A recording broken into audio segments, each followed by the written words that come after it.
Hey guys, good morning. It is Wednesday, April 2nd, and it's great to be here with you today. Hopefully, I won't lose my power. There are thunderstorms rolling through the Ozark Mountains today. We're supposed to get a lot of rain. It's typical in the springtime. But when there's rain, there's lightning sometimes. That takes everything out. My power here is kind of iffy. Anytime a lightning strikes, it goes out. But hopefully we'll stay on. Thank you for being the show. We do the show Monday through Friday.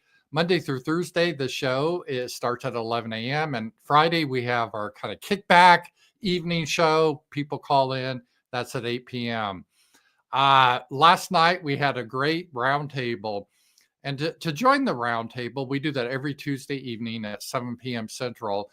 Just subscribe to me on Substack. There's a link in the description. And it's a lot of fun. We're really building a fun community, really interesting people on the roundtable. We went last night 3 hours just talking about stuff, and it's international. We have a guy from Australia, people from Europe. You don't have to join the roundtable, but you can watch it. It's up to you. It's a lot of fun. So I encourage that. Oh, and also, if you're part of my Substack, every Friday I do a member only video. So it's another way to say thank you to support me. I'm like 100% on Substack now. It's a great forum. It's pretty free speech, and it's ready for prime time. I was on Gumroad, but Gumroad has some technical issues. I wasn't banned from Gumroad or anything like that. They were good people. It's just they're not ready for prime time, I don't think. So I'm happy on Substack. And yeah, it's been a busy time. And tonight, and a lot of people are starting to really love the show. It's one of my favorite shows. I collaborate with the famous Z-Man. And we have our collaboration tonight. In fact, I'll set up our show right after this show. I can't set my shows up in the future on Rumble. You can only set up one at a time. It's one of my pet peeves with Rumble.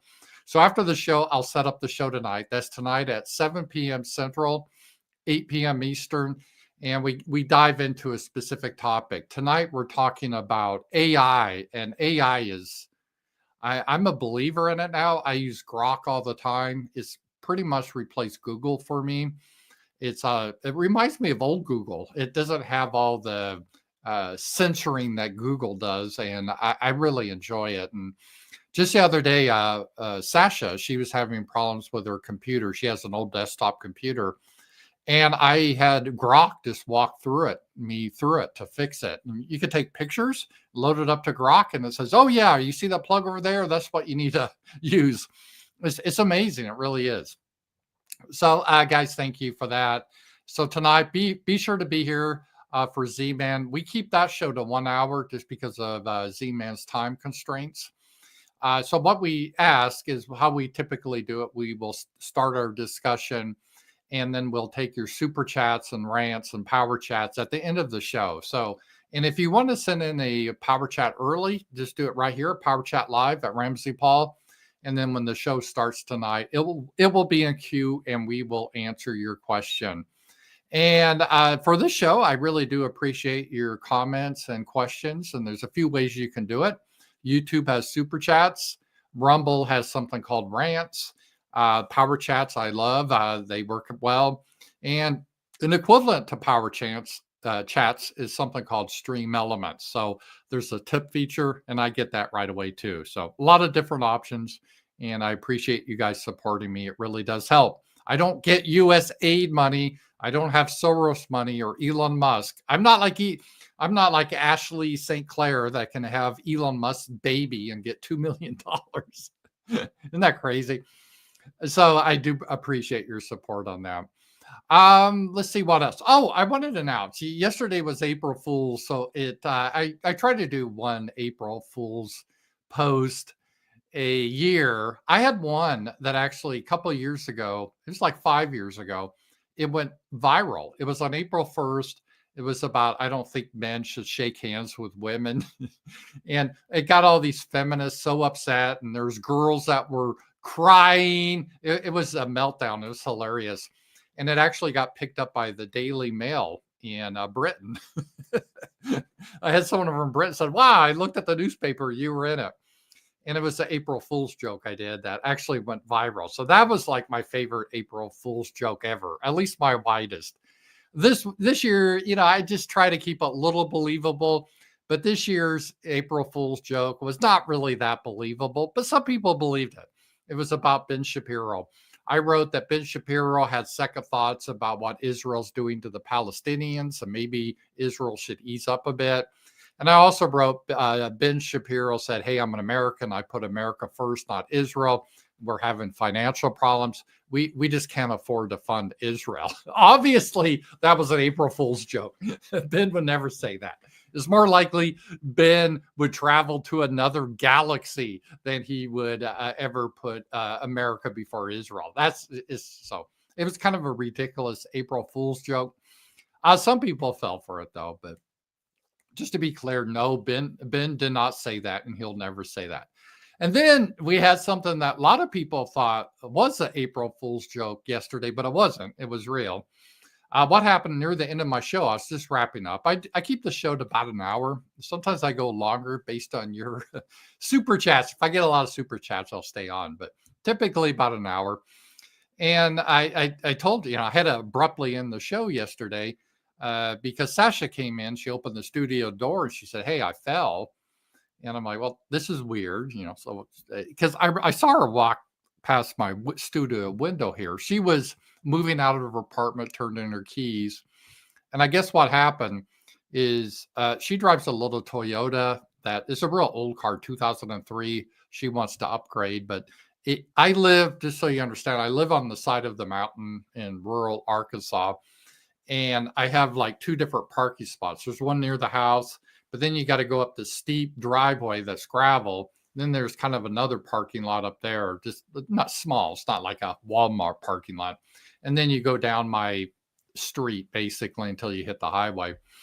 And she always parks on top and walks down because some cars having troubles going up that hill. And her car was in an accident. Long story. So anyway, she always walks down the hill and she was carrying some stuff. And she walked down the gravel and she fell. And she landed on her elbow. And she cut herself pretty bad. I had to look at it and I was like, there's a lot of blood. And I took a photo of it, actually, speaking of AI, and I loaded it up to Grok. And I said, what do you think? Should we go to the doctor on this? And Grok said, yeah, it was a cut. I mean, it wasn't life threatening, but it was not just a scrape. So we went to the urgent care and she had to get 3 stitches and her arm is all bandaged up. And she got a tetanus shot because it's dirty out there on the gravel highway. So she's doing fine. But I guess the good news for her is she's off work now for a week because she can't work because she has a physical job. She is a janitor and she's got to lift trash and do all that stuff and is her right arm and she's right-handed. So she can't really work for this week until I think next week she gets her stitches out. So she's doing fine. So no, that wasn't an April Fool's joke. I actually had to leave for that. But it's everything's good now. So thank you. Some of you reached out, had concern, but she's doing fine. I think she's in the kitchen now doing some Legos. She really likes Legos. I never got into Legos. Some people do. So that was an update there. And again, reminder, tonight is Z-Man night. It's going to be fun. We're going to talk about AI. I guess a couple of things I'm going to go over in the news. First, always, I hate when I get older or old, you start to see people in your whole life that you've always thought of as young, like dying.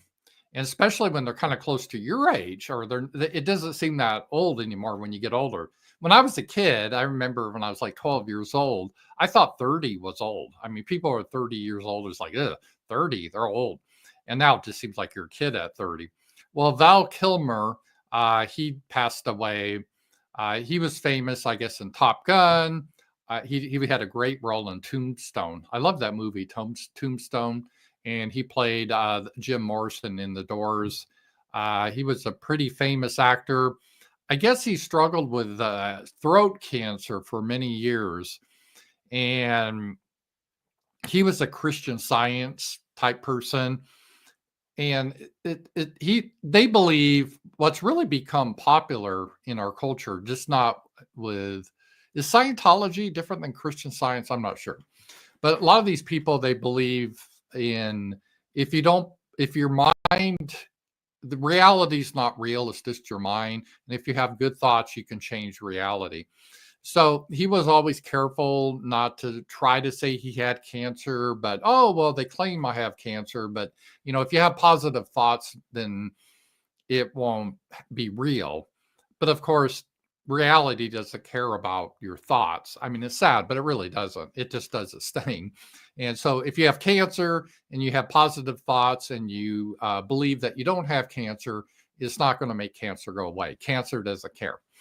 And he kind of realized that. I guess he went through chemotherapy and has some surgery, even though based on his beliefs, Christian Science, I don't think they're supposed to do that, but he has to deal with reality. And then I guess he died yesterday of pneumonia, which is a very common way to die. Sasha's mom died in pneumonia. My mom died in pneumonia, and Val Kilmer did.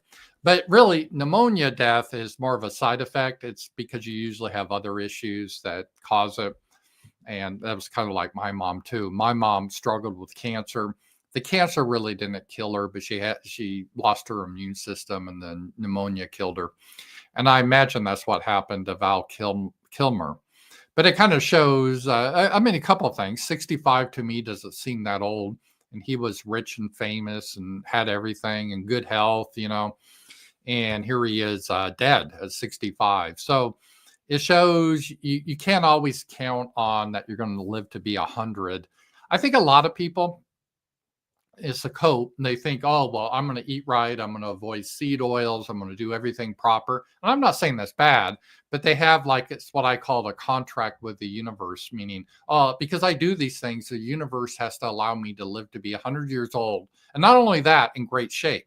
So they imagine they're going to be 100 years old and running around and having sex with beautiful women and doing all this stuff, but that's not reality. The reality, humans, we have a limited lifespan just because of how our bodies work, because our cells have to replicate and there's always a little bit of errors. That's why that's aging. And there's really no way to cure that. So eventually it gets us all, but you may not even get to be 80. You would think someone like Val Kilmer would be a guy that lives to be 90 because he's rich and Hollywood, he was in pretty good shape. But it just shows you just never really know. So you really got to take advantage of life while you have it, especially when your quality of life is good. And it also shows, it helps to, at least for me, control my envy. Envy is a very deadly sin. I think a lot of people have it. Maybe everyone does. And even if you have a really good life, you start to be envious of other people. So you can be comfortable, but you're like, oh, but I'm not like Val Kilmer, which is super handsome, Hollywood star, private jet, all that type of stuff.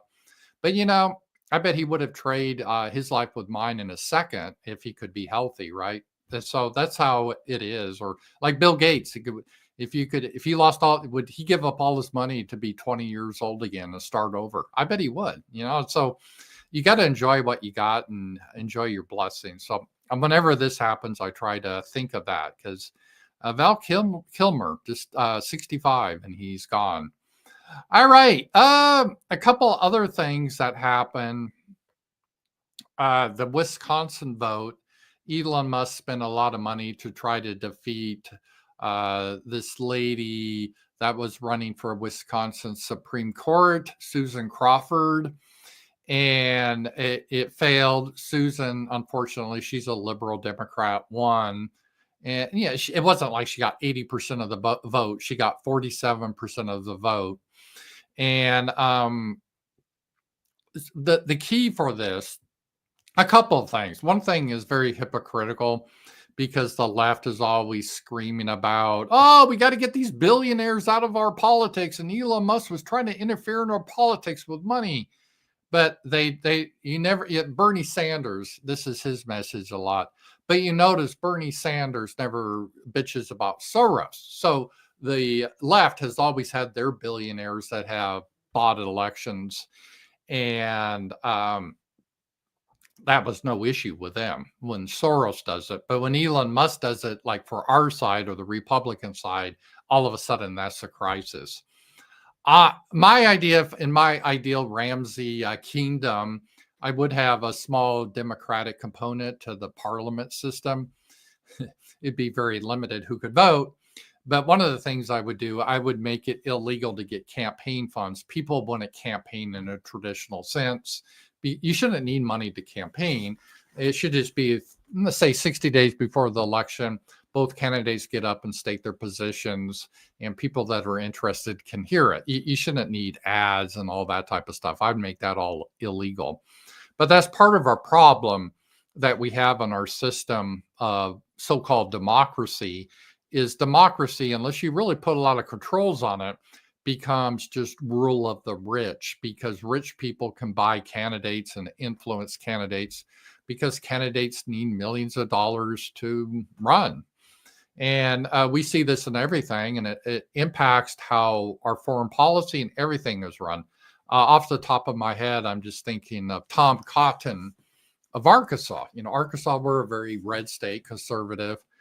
And I don't think Tom Cotton is necessarily a bad guy, but he's learned in order to win, he's got to get money. He sucks up to the Israeli lobby. So much so, it looks like a parody. It's like he's almost mocking them. You'd almost think that this is like he's secretly anti-Semitic and he's making fun of them by being so subservient to them. But he's not. This is real life. But he's totally sold out to Israel. He doesn't care about Arkansas at all. He never mentions his home state. And his sole focus is on whatever Israel wants. And I've often said, I'm not saying this tongue in cheek, I really do believe this.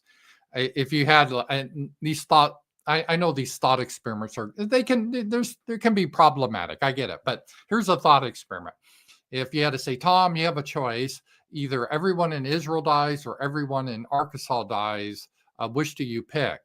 And I know that's one of those false dichotomy and all that. I get it. But for Tom, that wouldn't be a tough decision. It wouldn't be like, oh, I don't want either. No, this is horrible. It's too horrible to contemplate. I can't answer such a question. No, Tom would be, no, everyone in Arkansas die. And I'm not joking. I am not joking. He would be that way. So he is totally sold out. I consider Tom Cotton a foreign agent at this point. And how do we get to the point? We get to that point because of money in politics, quite a bit of how the campaigns work. Like Kamala Harris, she had like $1 billion they had in the campaigning. And so it really excludes most people from running for office because there's not the mechanism to do that, because unless you have the money, you can't get the votes. So, and then you get a system like Arkansas versus a red state, and who's ever the Republican candidate is going to be the senator. And so the only way you can defeat Tom Cotton, you can't run as a Democrat here and defeat him because there's not enough Democrats. You got to beat him in the primary, but then the Republicans will gatekeep you. And they're like, oh, no, unless you put Israel number one, you're not going to be part of our party. So this is what democracy ends up as. It's a problem. It really is. And there's ways to fix it, and this is not what the founders wanted. The ideal thing, a lot of people have this ideal, like Mr. Smith goes to Washington, and this is how people think America should work, is like, let's say my rancher friend next door, he's, popular in these hills, and the idea is he just, one day, hey, I think I want to go to Washington and represent the people here in Northwest Arkansas. And he has roots here, and he goes around, shakes everyone's hands, and he's just a rancher farmer, and he gets elected to serve a term in Washington. And he cares about the United States, but he's going to look after Arkansas too. That's the way it should be, but that's not how it works, right? Now they're all hoard out to big money. And I'm not just picking on Israel.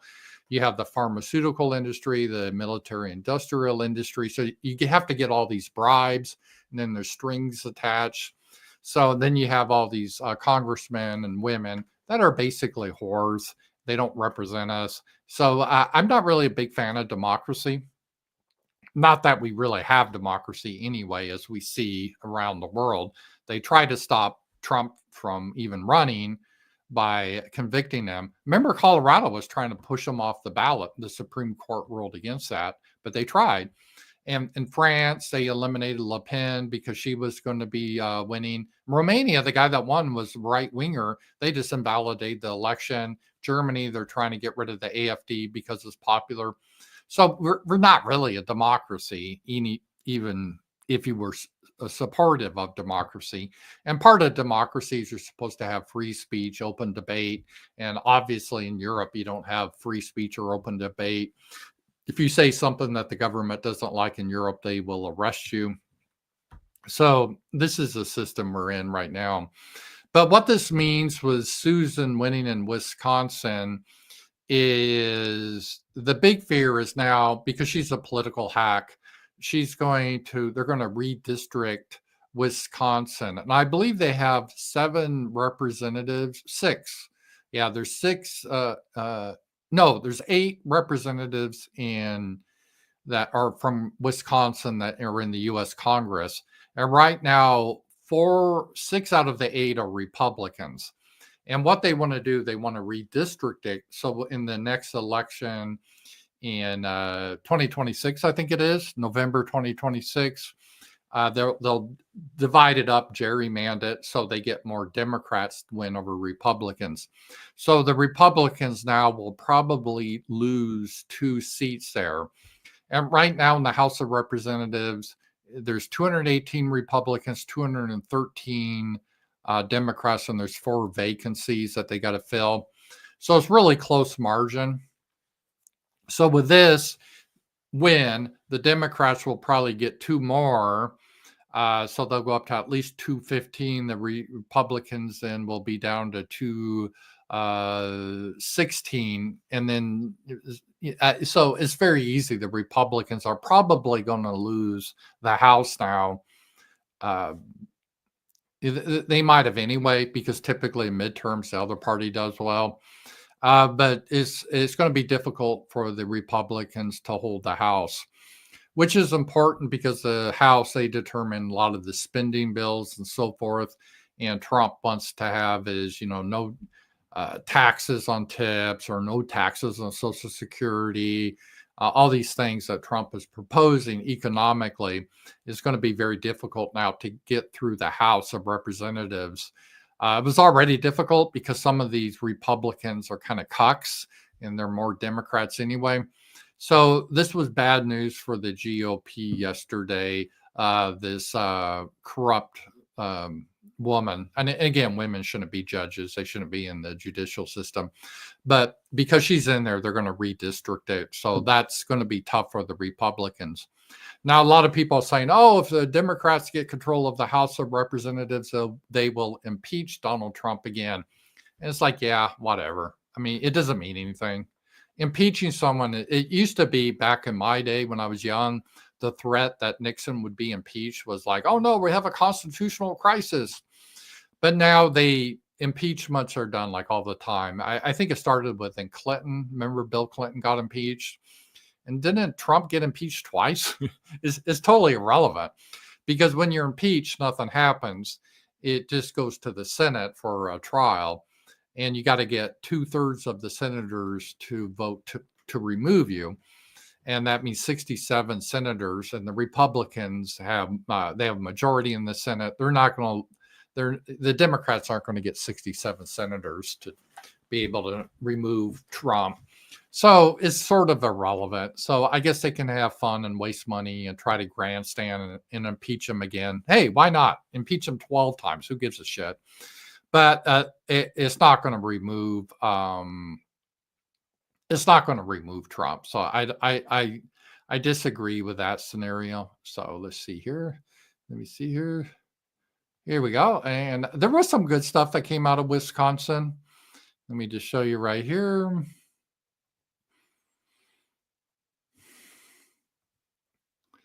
This is voter ID just approved in Wisconsin election. Democrats fought hard against it, presumably so they can cheat. Yeah, that's the only reason you wouldn't want voter ID. This is a big win for Republicans, maybe the biggest win of the night. It should allow us to win Wisconsin just like I did in the presidential election for many years to come. And this is popular with voters. So even though the voters voted for that Susan to be Supreme Court judge, this voter ID overwhelmingly was approved by the voters. To me, this is just common sense, really. I don't even know why this is a issue. It's yeah, obviously you should be an American. You have to use your ID to get alcohol. To when you go to the airport, I flew recently. You not only have to have show your ID, they now take your photo. I don't know if you guys flown recently. So in all these key things, you have to show your ID. But for some reason, in control over a country, they think, oh, it's racist to have to show your ID. So that is good news. So I guess that was the silver lining from the elections.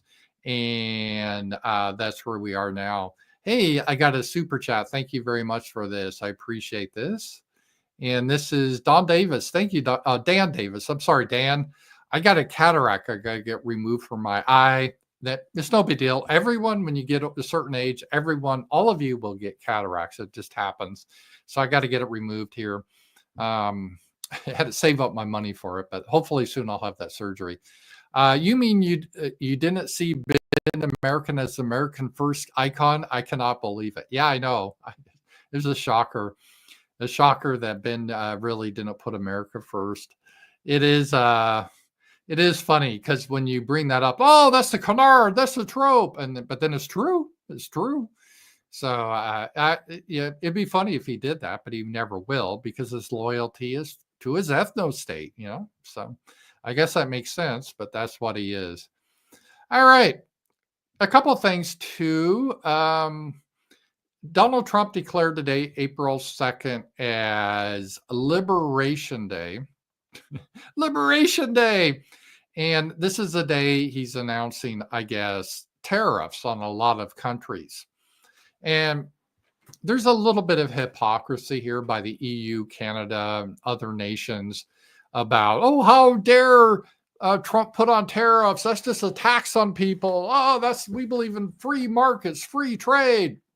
Yet they all have high tariffs. So the situation people didn't really know because the media doesn't tell you this.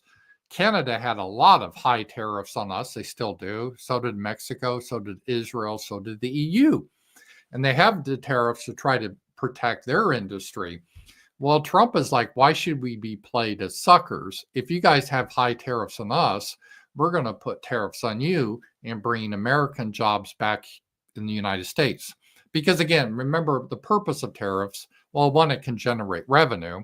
So all the stuff coming in, you put a tax on it, so that generates revenue. But it also encourages corporations to build factories and to have employees in the United States, because then you don't have to pay the tariff.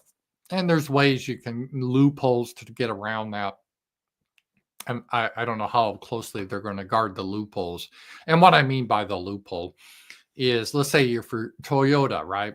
And you would think the idea of a tariff is like, okay, Toyota, you want to sell your cars in America? That's cool, but you got to build them in America. If you don't build them in America, we're going to put a 20% tariff on you. So that encourages Toyota, ideally, to build a car plant in America, let's say Ohio, hire Americans. That helps the economy. You get it. It's a good idea. And it does work that way a little bit. But there's always loopholes. Like, well, what does it mean to really build a car? Because you can build a car in different components in different countries. And so does it count as avoiding the tariff if you pretty much build 99.9% of the car, let's say in Mexico or Japan, and then you ship it here, and then the last thing you put on a decal here in America, the Toyota label you put on the car, does that count then? Oh, we actually assembled it here in America. I'm exaggerating a little bit. Yeah, that's part of the things you got to look at. Really, what does it mean to build a product here? But the idea is, it's not a bad idea necessarily, and it's already working. We're seeing. I'll give Trump this, and it's already having an effect of a lot of these countries now, like Canada said they will remove tariffs if the U.S. agrees to do the same. So, and India did the same thing too. India had tariffs on United States goods. And so we're seeing, I think Israel just came out and said that they will remove their tariffs if the US doesn't implement our tariffs on them.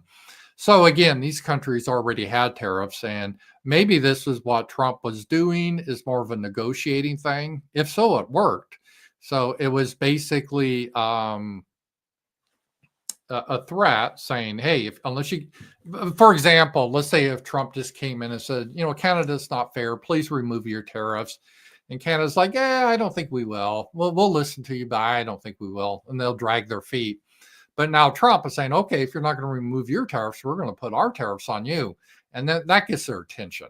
And so this could be good for America too, because then if Canada and EU and Israel and India removes their tariffs, then theoretically our manufacturers can send goods to those countries, and our goods will be more competitive in those countries.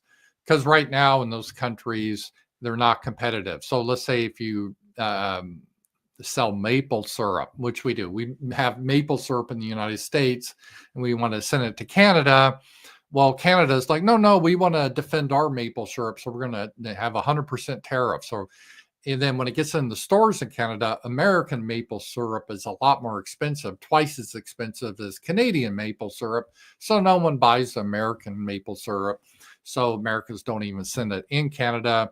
And then the maple syrup producers in Canada are happy, but our industry hurts. So just getting rid of these tariffs in other countries could be a good thing here.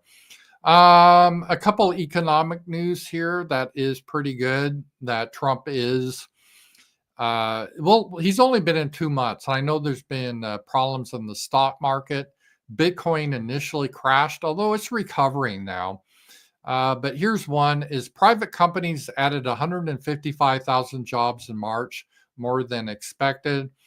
So it does look like some of this stuff is starting to work, where we're getting more and more industry back into the United States. And I had another thing here. Yeah, this is another good data about manufacturing.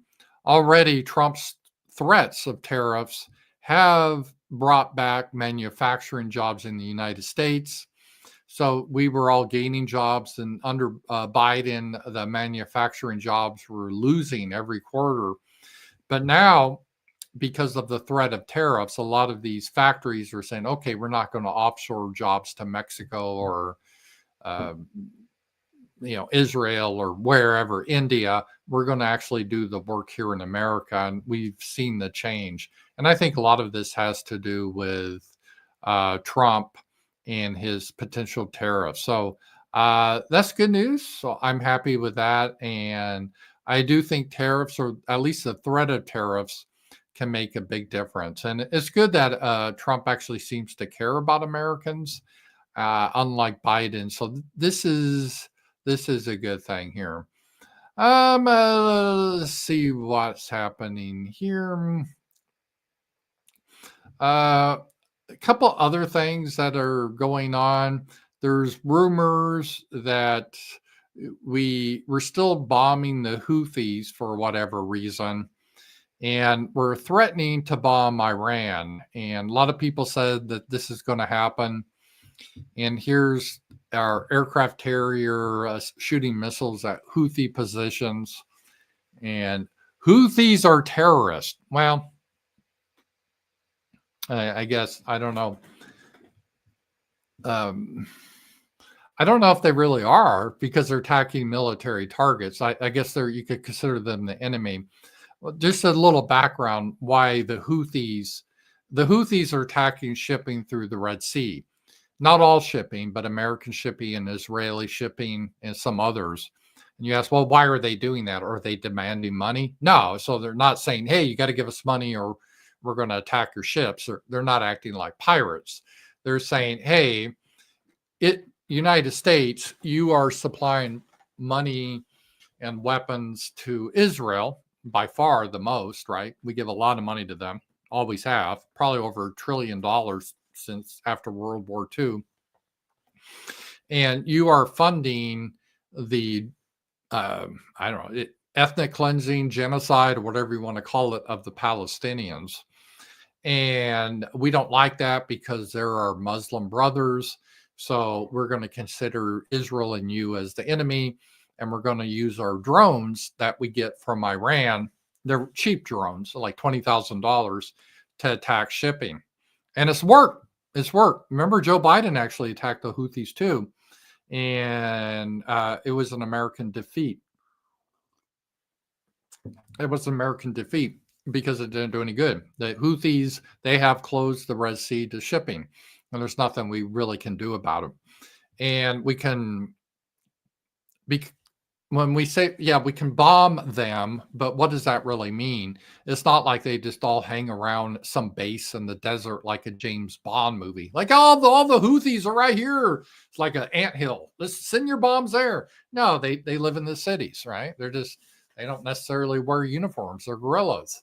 So I guess you can just bomb cities, but then you're killing civilians, which I know the Israelis don't really give a damn about. Maybe we don't give a damn about, but it's not really that effective, and it just creates more hatred towards us.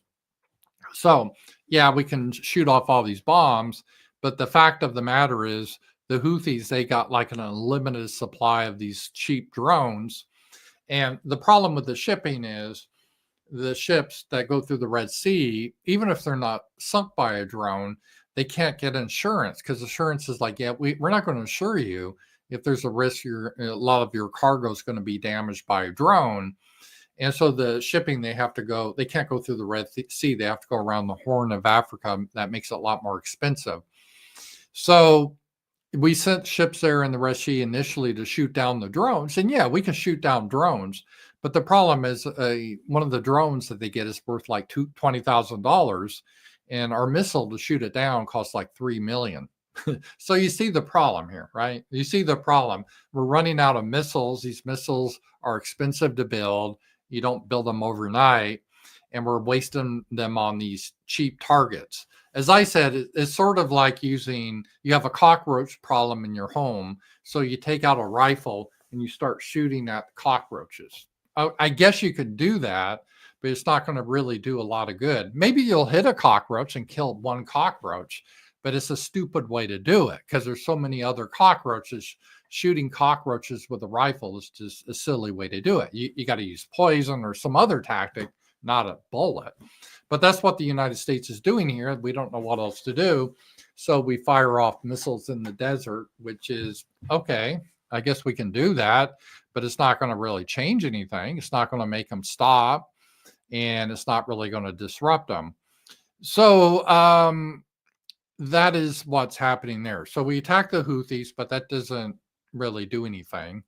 And yeah, we could kill some, but there's a million of them or whatever. It doesn't really do a lot. And the problem is now, so they think, well, the issue now is Iran. We should attack Iran because Iran supplies the Houthis with these drones. All right.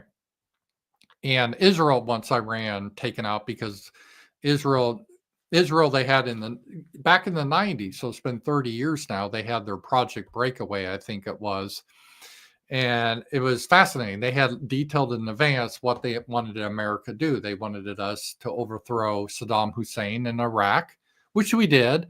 We did it based on a lie because after 9/11, we hinted or kind of blamed Saddam Hussein, even though Saddam Hussein didn't have anything to do with it. But we're like, oh, but all these Arabs are all like the same. And I bet he's got weapons of mass destruction. He didn't. Because you remember, give us your weapons of mass destruction or we're going to invade you. He said, I don't have any. Oh, we don't believe you.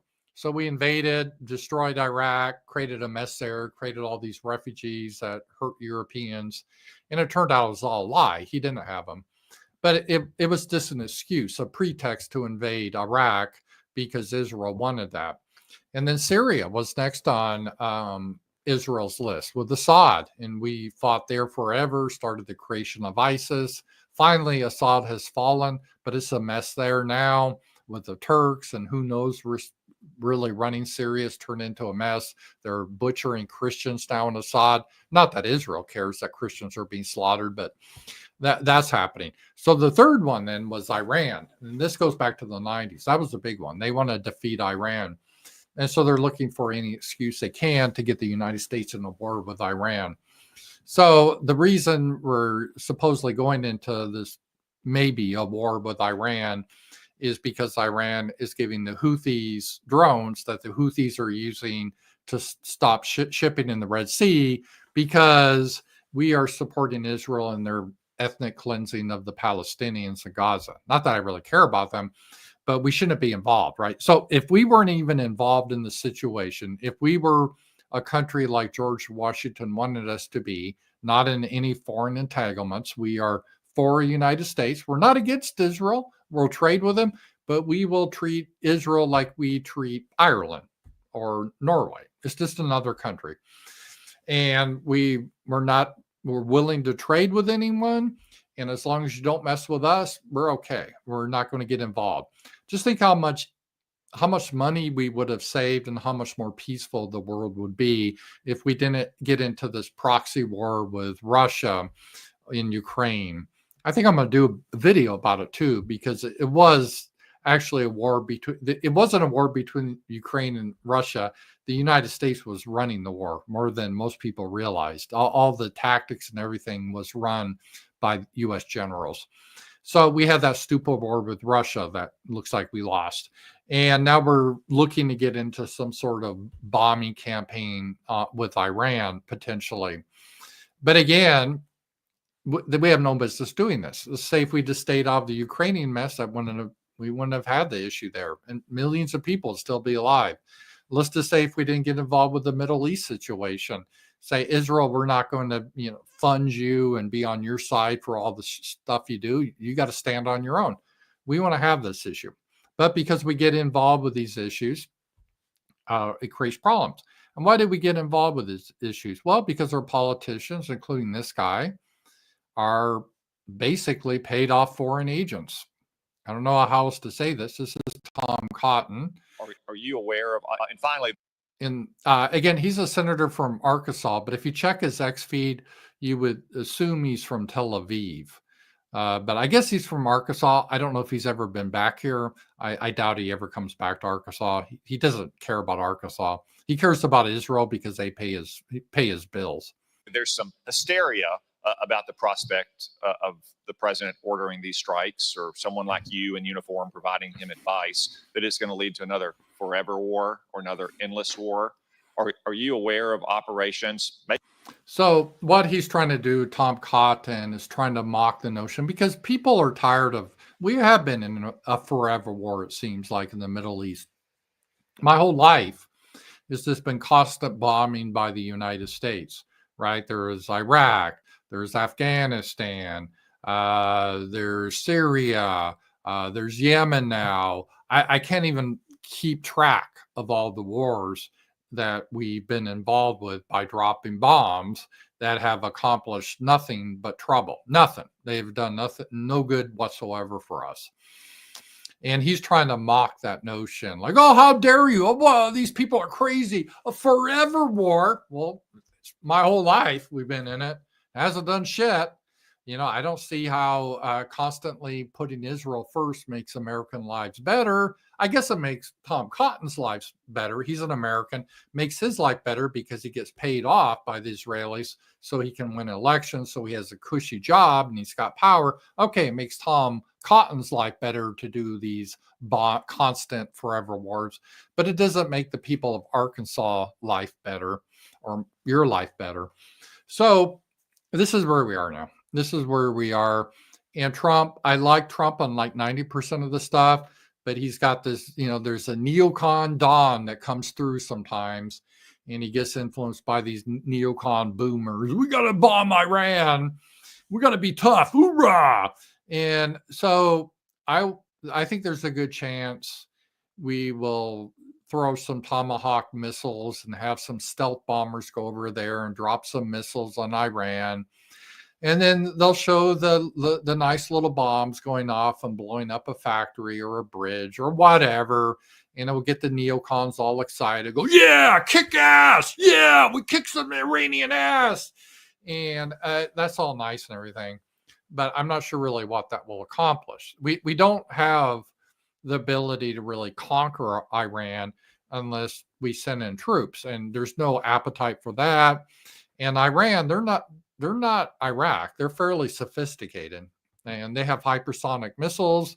They're pretty advanced in drone technology. They're not backwards Arabs like in Afghanistan, right? They're Persians. They're ethnically, racially different.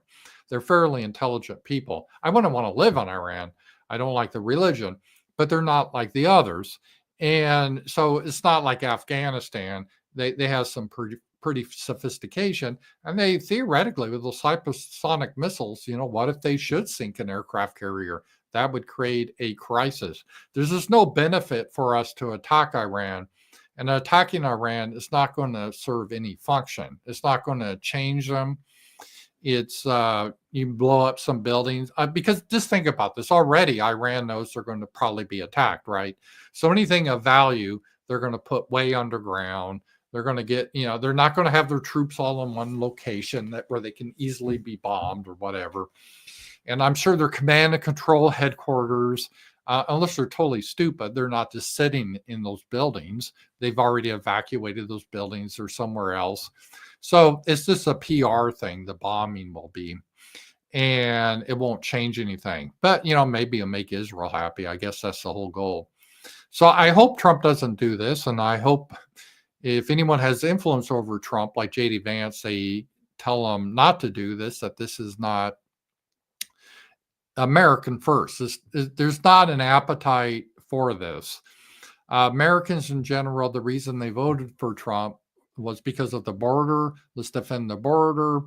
Let's help the economy, get rid of inflation, help bring American industry back here. Let's get rid of all this crazy DEI racial stuff and even homosexual stuff in there, trying to all that craziness, boys in the girls' bathrooms. That's really what people voted for. They did not vote for war with Iran.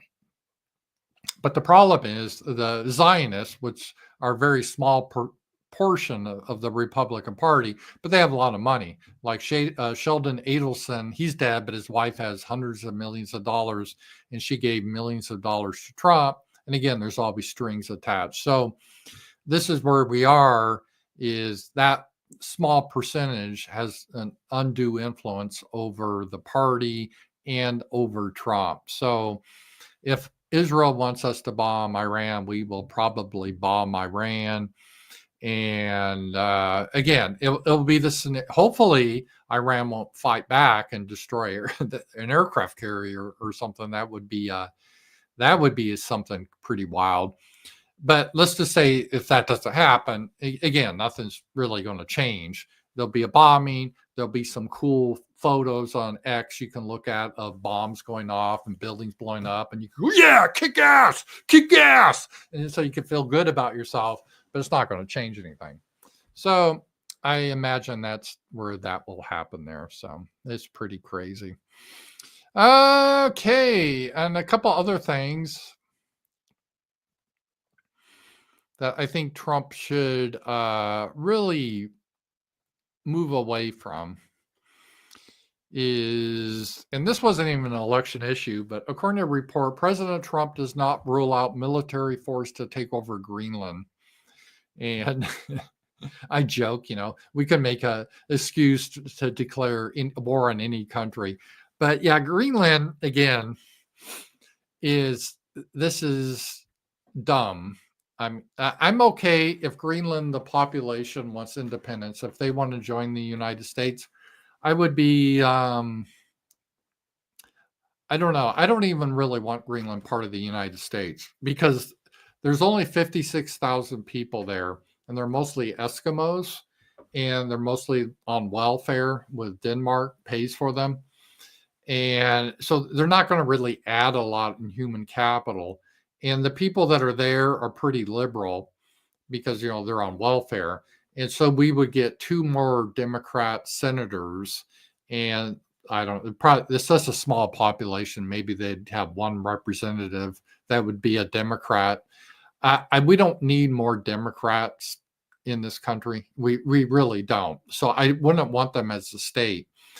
And for the strategic reason, to me, it doesn't make a lot of sense. We already have a base there in Greenland. Russia has no plans to invade Greenland. If they did, we could fight them there. It's not going to happen. So I don't really understand the issue with Greenland. We have Alaska. And again, I suppose if Greenland wanted to join us, that's another matter. I still really wouldn't want it because, again, we get some more Democrats.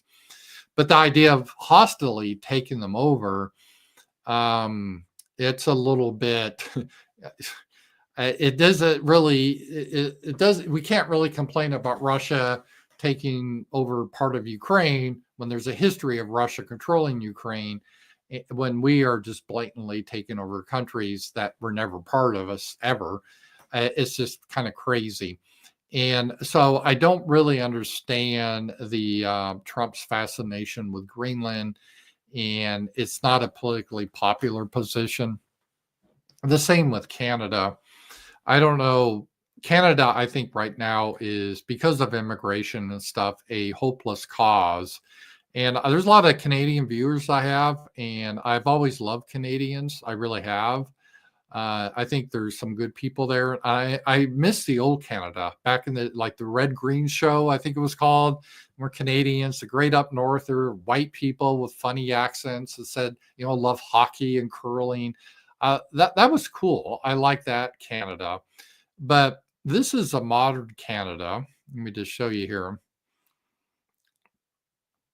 It's just really crazy.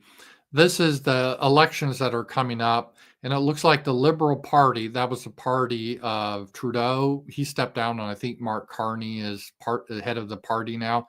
And it looks like the Canada, the Liberals are going to win again in Canada by a good margin in most of the provinces, except for Alberta, I think that is, and Saskatchewan. Maybe those two provinces can join the United States. But it doesn't look good for the Conservatives. And the Liberals, they all are about replacing the Canadian people with Indians and importing Muslims. And Canada, as someone once described it now, they have the cost of living like California, but they have the incomes of like a Mississippi. So they are very poor in Canada, but it's very expensive to live there. And their economy is a mess, and they're taxed horrendously.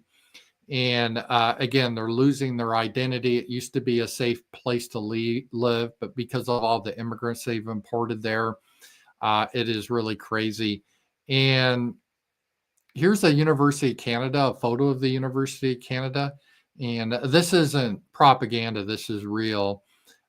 This is the graduating class of some university. There's not one white face. You think that girl is white, but she's actually Korean. She dyed her hair blonde. It looks like, remember the Game of Thrones, Khaleesi or whatever her name was, the one white woman with all these browns around her. This is Canada right now. It is pretty pathetic. And it's deliberate.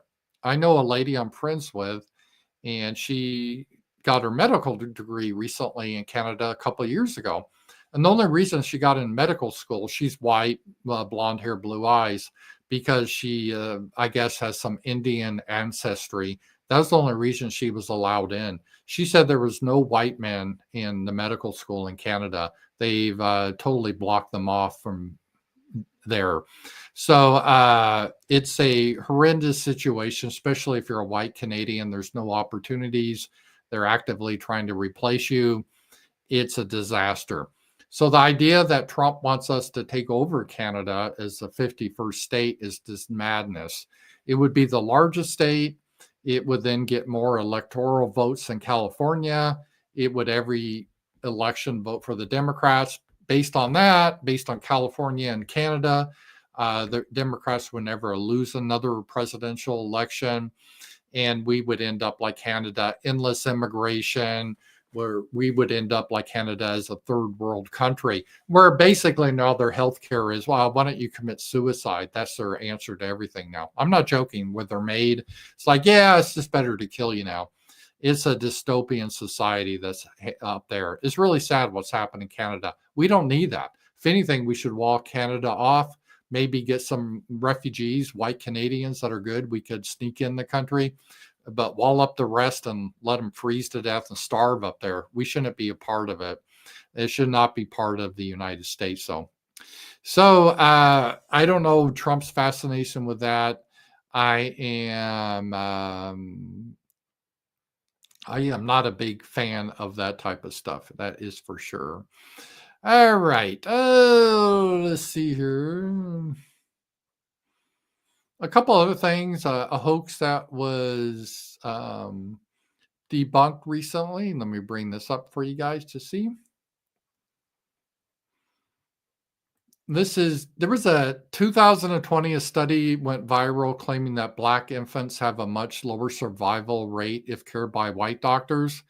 It was covered by almost major outlet. They were assuming that, evil white men or white doctors don't care about Black babies.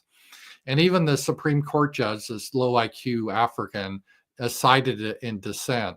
It turns out the study was entirely false. So the study was fake. It was fake news, but people believed it. It's kind of like in Canada, they have that fake story of all the Indian bodies that the Catholics they have these orphanages and supposedly, they mass murdered all these people and buried them. And because of that, all the shit libs started to burn down Christian churches in Canada. Turned out that was a hoax. It was a fake story. There's a lot of those hoaxes in history. And this was a hoax. It was a hoax. I'm sure Black infants actually probably do better with white doctors because white doctors are more qualified than Black doctors, because white doctors is very difficult to get in med school. Black doctors, if you have a pencil, you're getting in because they want to have DEI.